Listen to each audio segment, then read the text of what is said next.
Welcome to Beast Origin. In the endless silence of space, there are things humanity was never meant to hear. Whispers hidden between the stars, signals that should have remained buried. But when curiosity meets the unknown, horror awakens. The year was 2147. Humanity had grown restless on Earth. We built colonies on the Moon, Mars, even stations orbiting Jupiter. We reached further, searching for answers in the dark. But no matter how far we stretched, space always reminded us of one truth: we were small. The Aegis-7 was a research vessel stationed far beyond Pluto. 9 crew members lived in its narrow halls: scientists, technicians, dreamers who had traded the warmth of Earth for the cold silence of the void. 4 months, their duty had been the same: listening. Their massive antenna dishes drank in faint radio waves from deep space, signals older than humanity itself. Most days, it was nothing but static. But one night, the silence broke.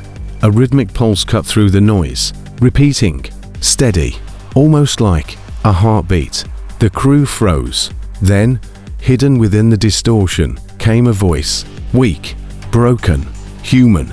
Help us. At first, they laughed nervously, assuming interference, a glitch. But the voice repeated, again and again, more desperate each time. Captain Aegis, a woman who had spent 20 years in space, ordered the crew to analyze it. Some insisted it was an echo from Earth's early transmissions. Others argued it was impossible, too far to clear. Dr. Marcus Hale, the linguist, was certain the signal wasn't random. It was deliberate, intelligent. The crew argued for hours. Should they chase it or leave it in the void? Curiosity won. Against her instincts, Captain Voss set a new course. Days passed. The signal grew louder, echoing in the walls of the Aegis-7. Crew members whispered about it in their sleep. The pulse began to feel less like a signal and more like something alive. Then, in the distance, they saw it. A ship,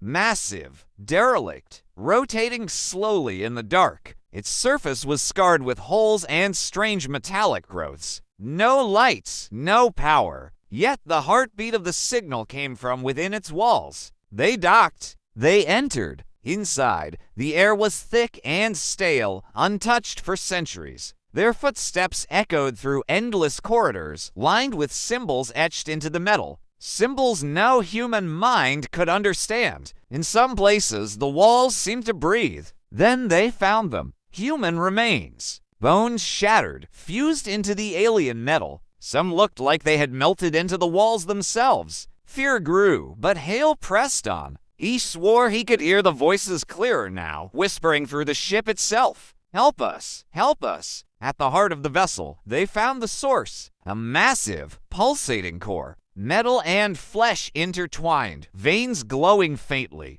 It wasn't a machine. It wasn't alive. It was both. Hale touched it. The ship trembled. Lights flickered across its veins. And then the voices screamed, not from the radio, from inside their heads. Hundreds, thousands, agonized, pleading. The crew clutched their skulls, blood dripping from their noses. The truth hit them like ice. This wasn't a ship. It was a prison, a living construct built to contain something ancient. And by following the signal, they had awakened it. One by one, the crew unraveled. Engineer Samira swore she saw shadows crawling along the walls, moving like liquid. Another crewman claimed he heard his mother calling his name from the dark, though she had been dead for years. Hallucinations bled into reality. Paranoia tore friendships apart. The entity whispered promises. I will show you the secrets of the stars. I will make you eternal. I will make you gods. And some listened.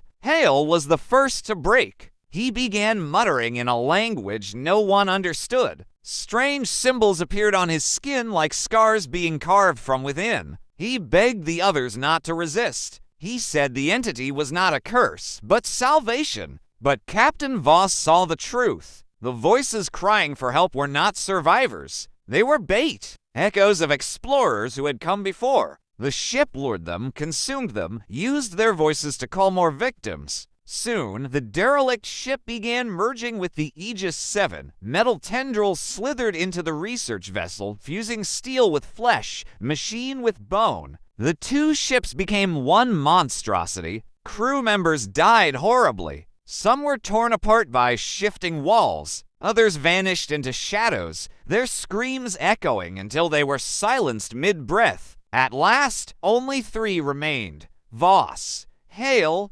Samira. The entity spoke clearly now, its voice resonating through the walls. It offered eternity, knowledge, power beyond imagination. Hale begged them to surrender. He said death was meaningless, that they could live forever as part of the whole. His eyes were no longer human. Voss knew what had to be done. With trembling hands, she activated the self-destruct sequence. The engines began to overload. Alarms wailed through the corridors. The ship groaned like a living beast. Hale screamed at her, clawing, begging her to stop. Samira wept silently, helping the captain hold him back. The last thing Voss whispered as the countdown reached 0 was, "No more signals." The explosion ripped through the void. Both ships, alien and human, tore apart in a blinding inferno. The whispers ceased. Silence returned, or so they believed. Weeks later, on Earth, deep inside a military listening post, technicians monitored the usual background chatter of space. For hours, nothing. Then, out of the static, a familiar rhythm emerged. A pulse, a whisper. "Help us." Some signals are never meant to be answered. Some voices should remain in the dark. But humanity always listens. And in the vast ocean of stars, something is always whispering back. This was the forgotten signal. Silence. The kind of silence only space can hold. The derelict ship had been destroyed, consumed in a fireball that erased both the prison and the Aegis-7. At least, that was the story Earth believed. Reports came back clean. Anomaly erased, no survivors. The universe, once again, quiet. But the truth is never that simple. Weeks later, the same military listening post that first intercepted the whispers reported something strange. A signal, faint, fractured, yet undeniably familiar. The technicians swore it was just a ghost in the system, an echo, but hidden within the static. The words returned. "Help us." This time, however, the voice was different. Not desperate, not pleading, but patient, almost calm. The message was forwarded to Earth's Defense Command. Debates raged in high councils. Some believed it was nothing more than atmospheric scatter, the dying breath of an explosion. Others, however, saw potential technology, knowledge, perhaps even contact with a new species. Curiosity won, as it always does. A new ship was launched, the Odysseus. Bigger, stronger, with a crew of soldiers, scientists, and mercenaries. They were warned of the last mission's fate, yet orders were clear. Locate the source of the signal, investigate, bring back answers. For weeks, they traced the pulse across the dark sea of space. At first, it was just faint static, a broken rhythm, but the deeper they traveled, the more it grew. Soon, the whispers were constant, louder, clearer. Each crew member swore the voices spoke directly to them. A soldier named Rourke claimed he heard his dead wife calling his name. The medic, Dr. Leon, said she dreamed of children she never had, children whispering secrets of the stars.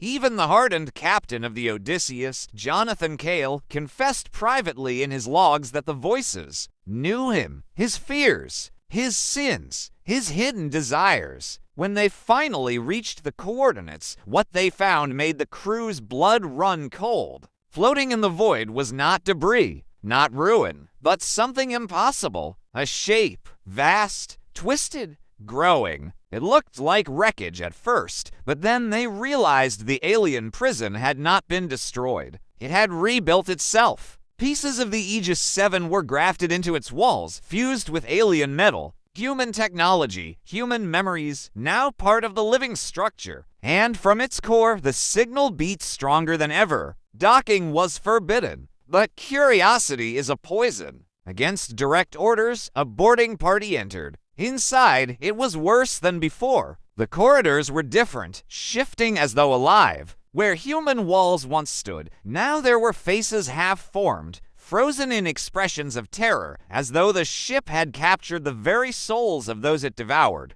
Voices whispered endlessly, some familiar, some alien, all begging, all lying. The boarding team pressed on until they reached the new heart. It was no longer just a pulsating core. It was a throne, and seated upon it was something wearing the face of Dr. Marcus Hale. He should have been dead. He had died aboard the Aegis-7. And yet, there he was, eyes black, veins glowing with alien light, his body half flesh, half machine. He smiled. You answered the call, he whispered, his voice layered with thousands of others. And now you belong to it. Panic erupted. Gunfire lit the dark halls, but every bullet was swallowed by the shifting walls. Soldiers screamed as shadows dragged them into the floors. The medic vanished into a pool of black liquid. Rourke tore at his own skin, shrieking that something inside him was trying to crawl out. One by one, they were taken.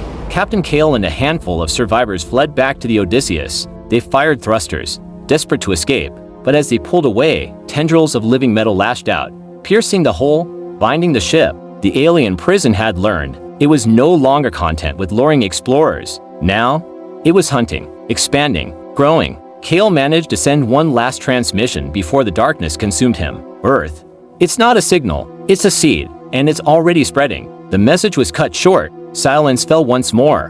Back on Earth, the military buried the report. Officially, the Odysseus suffered an engine failure. No bodies were recovered, but in secret chambers, the higher councils debated what to do. The signal was still broadcasting, stronger, reaching further, not just to Earth, but beyond, to other stars, other civilizations. And somewhere, deep in the blackness of space, the voice of Dr. Hale whispered in perfect clarity, "We are not asking for help anymore. We are inviting you." Some prisons were never meant to be broken. Some voices were never meant to speak. But humanity always listens. And this time, it wasn't just listening. It was answering. Thank you for watching. Please subscribe my YouTube channel and press the bell icon.